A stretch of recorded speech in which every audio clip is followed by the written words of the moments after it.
Friends, kitchen queen Geetha ಚಾನೆಲ್ಗೆ ಸ್ವಾಗತ. ಇವತ್ತು ನಾನು ನಿಮಗೆ ಹೋಟೆಲ್ ರೀತಿಲೇ ಕಾಜು ಮಸಾಲ ಹೇಗೆ ಮನೆಯಲ್ಲಿ ಮಾಡಿಕೊಳ್ಳೋದು ಅಂತ ಹೇಳಿಕೊಡ್ತಾ ಇದ್ದೀನಿ. ಸ್ಕಿಪ್ ಮಾಡದೆ ವಿಡಿಯೋ ಪೂರ್ತಿಯಾಗಿ ನೋಡಿಕೊಳ್ಳಿರಿ. ಅತಿ ಸುಲಭವಾಗಿ ಹೇಗೆ ಮಾಡೋದಂತ ಹೇಳಿಕೊಡ್ತಾ ಇದ್ದೀನಿ. ಗ್ಯಾಸ್ ಮೇಲೆ ಒಂದು ಪ್ಯಾನ್ ಅನ್ನು ಇಟ್ಟುಕೊಂಡು ಅದಕ್ಕೆ 1 ಸ್ಪೂನ್ ಆಯಿಲ್ ಹಾಕಿಕೊಳ್ಳಬೇಕು. ಆಯಿಲ್ಗೆ ಸ್ವಲ್ಪ ಮಸಾಲೆಯನ್ನು ಹಾಕಿಕೊಳ್ಳಬೇಕು. ಚಕ್ಕೆ, ಲವಂಗ, ಮೆಣಸು ಸ್ವಲ್ಪ ಸ್ವಲ್ಪ ತೆಗೆದುಕೊಂಡು ಹಾಕಿಕೊಳ್ಳಬೇಕು. ಈಗ ಇದಕ್ಕೆ ಉದ್ದಗೆ ಕಟ್ ಮಾಡಿರುವ 2 ಈರುಳ್ಳಿಯನ್ನು ಹಾಕಿಕೊಳ್ಳಬೇಕು.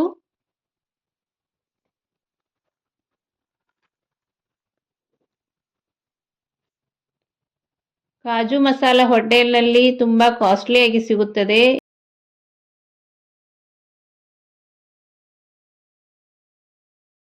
ನಾವು ಸುಲಭವಾಗಿ ಮನೆಯಲ್ಲಿ ಹೇಗೆ ಮಾಡೋದಂತ ಹೇಳಿಕೊಡ್ತಾ ಇದ್ದೀನಿ. ವಿಡಿಯೋ ಪೂರ್ತಿಯಾಗಿ ನೋಡಿರಿ. ಈಗ ಇದಕ್ಕೆ ಬೆಳ್ಳುಳ್ಳಿ ಮತ್ತು ಶುಂಠಿಯನ್ನು ಹಾಕಿಕೊಳ್ಳಬೇಕು. ಉದ್ದಗೆ ಕಟ್ ಮಾಡಿರುವ 2 ಟೊಮೆಟೊವನ್ನು ಹಾಕಿಕೊಳ್ಳಬೇಕು. ಈಗ ಇದಕ್ಕೆ ಒಂದು 8 ರಿಂದ 10 ಗೋಡಂಬಿ ಹಾಕಿಕೊಳ್ಳಬೇಕು. ಗೋಡಂಬಿ ಹಾಕಿ ಚೆನ್ನಾಗಿ ಫ್ರೈ ಮಾಡಿಕೊಳ್ಳಬೇಕು. ಈರುಳ್ಳಿ ಟೊಮೆಟೊ ಸ್ವಲ್ಪ ಸಾಫ್ಟ್ ಆಗುವವರೆಗೂ ಬಾಡಿಸಿಕೊಳ್ಳಬೇಕು. ಈಗ ಇದು ಆಗಿದೆ. ಇದನ್ನು ಒಂದು ಮಿಕ್ಸಿ ಜಾರಿಗೆ ಹಾಕಿಕೊಳ್ಳೋಣ. ನುಣ್ಣಗೆ ಇದನ್ನು ರುಬ್ಬಿಕೊಳ್ಳಬೇಕು.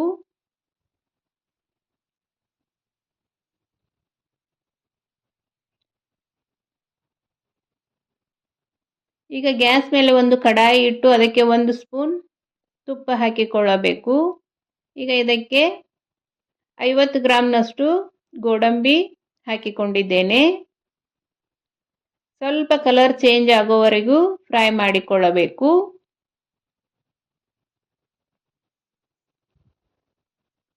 ಇಷ್ಟು ಕಲರ್ ಚೇಂಜ್ ಆದರೆ ಸಾಕು. ಇದನ್ನು ತೆಗೆದುಕೊಳ್ಳೋಣ. ನೀವು ಒಂದ್ಸಲ ಇದನ್ನು ಮನೆಯಲ್ಲಿ ಟ್ರೈ ಮಾಡಿ ನೋಡಿ. ಹೋಟೆಲ್ ರೀತಿನೇ ಆಗುತ್ತದೆ ಮತ್ತು ಖರ್ಚು ಕಡಿಮೆ ಆಗುತ್ತದೆ. ಎಲ್ಲರೂ ಇಷ್ಟಪಟ್ಟು ತಿನ್ನುತ್ತಾರೆ. ಒಂದು ಸಲ ಟ್ರೈ ಮಾಡಿ ಹೇಗೆ ಬಂತು ಅಂತ ನನಗೆ ಕಮೆಂಟ್ ಮಾಡಿರಿ. ಇದೇ ತುಪ್ಪಕ್ಕೆ ಒಂದು 3 ಸ್ಪೂನಷ್ಟು ಆಯಿಲ್ ಹಾಕಿಕೊಳ್ಳಬೇಕು. ಆಯಿಲ್ ಬಿಸಿ ಆದ ತಕ್ಷಣ 1 ಸ್ಪೂನ್ ಜೀರಿಗೆ ಹಾಕಿಕೊಳ್ಳೋಣ. ಜೀರಿಗೆ ಸ್ವಲ್ಪ ಚಟಪಟ ಅಂತ ಸಿಡಿದ ನಂತರ ಮಿಕ್ಸಿ ಮಾಡಿಕೊಂಡಿರುವ ಈರುಳ್ಳಿ ಟೊಮೆಟೊ ಮಿಶ್ರಣವನ್ನು ಹಾಕಿಕೊಳ್ಳಬೇಕು.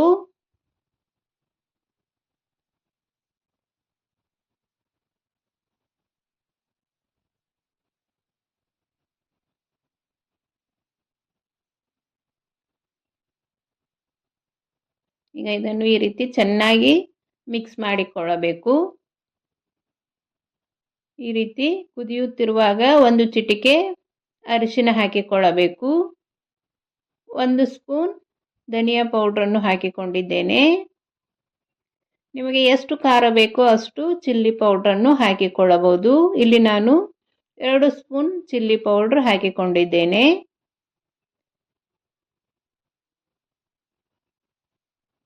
ರುಚಿಗೆ ತಕ್ಕಷ್ಟು ಉಪ್ಪು ಹಾಕಿಕೊಳ್ಳಬೇಕು. 1 ಸ್ಪೂನ್ ಗರಂ ಮಸಾಲ ಹಾಕಿಕೊಳ್ಳಬೇಕು. ಹಾಕಿ ಚೆನ್ನಾಗಿ ಈ ರೀತಿ ಮಿಕ್ಸ್ ಮಾಡಿಕೊಳ್ಳಬೇಕು.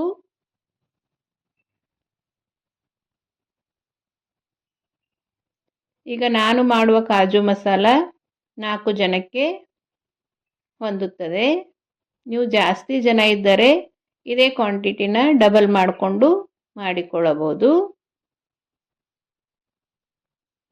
ಈಗ ಇದಕ್ಕೆ ನೀರನ್ನು ಹಾಕಿಕೊಳ್ಳೋಣ. ಸ್ವಲ್ಪ ನೀರು ಬಿಸಿ ಮಾಡಿ ಹಾಕಿಕೊಳ್ಳಬೇಕು.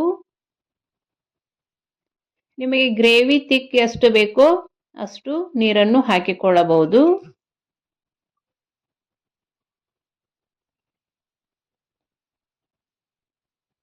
ತಿಳು ಬೇಕಂದರೆ ಸ್ವಲ್ಪ ಜಾಸ್ತಿ ನೀರು ಹಾಕಿಕೊಳ್ಳಬಹುದು. ಇಲ್ಲ ನಮಗೆ ಗಟ್ಟಿ ಬೇಕಂದರೆ ಸ್ವಲ್ಪ ಕಡಿಮೆ ನೀರು ಹಾಕಿಕೊಳ್ಳಬಹುದು. ಇದು ಕುದ್ದ ನಂತರ ಮತ್ತೆ ಗಟ್ಟಿಯಾಗುತ್ತದೆ. ನೋಡಿಕೊಂಡು ನೀರು ಹಾಕಿಕೊಳ್ಳಿರಿ.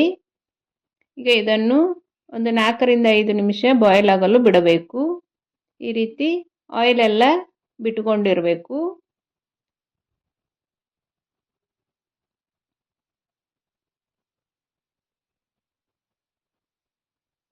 ನನ್ನ ಚಾನೆಲ್ನಲ್ಲಿ ಅನೇಕ ರೀತಿಯ ಫೆಸ್ಟಿವಲ್ ರೆಸಿಪಿಗಳು, ಅನೇಕ ರೀತಿಯ ಗ್ರೇವಿಗಳು ಇವೆ. ಒಂದು ಸಲ ಚಾನಲ್ ಚೆಕ್ ಮಾಡಿ. ನಿಮಗೆ ಇಷ್ಟವಾದರೆ ನಮ್ಮ ಚಾನಲನ್ನು ಸಬ್ಸ್ಕ್ರೈಬ್ ಮಾಡಿ, ಶೇರ್ ಮಾಡಿ, ಲೈಕ್ ಮಾಡಿ ಮತ್ತು ಪಕ್ಕದಲ್ಲೇ ಇರುವ ಬೆಲ್ ಐಕನನ್ನು ಕ್ಲಿಕ್ ಮಾಡಿ ಆಲ್ ಅಂತ ಸೆಲೆಕ್ಟ್ ಮಾಡಿರಿ. ಈಗ ಇದಕ್ಕೆ ಫ್ರೈ ಮಾಡಿ ಇಟ್ಕೊಂಡಿರುವ ಗೋಡಂಬಿ, ಸ್ವಲ್ಪ ಸಣ್ಣಗೆ ಕಟ್ ಮಾಡಿರೋ ಕೊತ್ತಂಬರಿ ಸೊಪ್ಪು ಮತ್ತು ಕಸೂರಿ ಮೇಥಿಯನ್ನು ಹಾಕಿಕೊಳ್ಳಬೇಕು. ಹಾಕಿ ಚೆನ್ನಾಗಿ ಮಿಕ್ಸ್ ಮಾಡಬೇಕು. ಫ್ರೈ ಮಾಡಿರುವ ಗೋಡಂಬಿಯನ್ನು ಮೊದಲಿಗೆ ಹಾಕಿಕೊಳ್ಳಬಾರದು, ಅವು ಬಹಳ ಸಾಫ್ಟ್ ಆಗುತ್ತವೆ. ಇನ್ನೇನು 1-2 ನಿಮಿಷ ಬಾಯ್ಲ್ ಮಾಡೋದು ಇದೆ ಅನ್ನುವಾಗ ಗೋಡಂಬಿ ಹಾಕಿದರೆ ತುಂಬ ಚೆನ್ನಾಗಿ ಟೇಸ್ಟ್ ಕೊಡುತ್ತವೆ. ನೋಡಿ ಎಷ್ಟು ತಿಕ್ಕಾಗಿದೆ ಆಗಿ ಬಂದಿದೆ ಅಂತ. ಈಗ ಕಾಜು ಮಸಾಲ ರೆಡಿಯಾಗಿದೆ. ಹೋಟೆಲ್ ರೀತಿಯೇ ಕಾಜು ಮಸಾಲ ಆಗಿರುತ್ತದೆ. ಒಂದು ಸಲ ಮನೆಯಲ್ಲಿ ಟ್ರೈ ಮಾಡಿ ನೋಡಿ.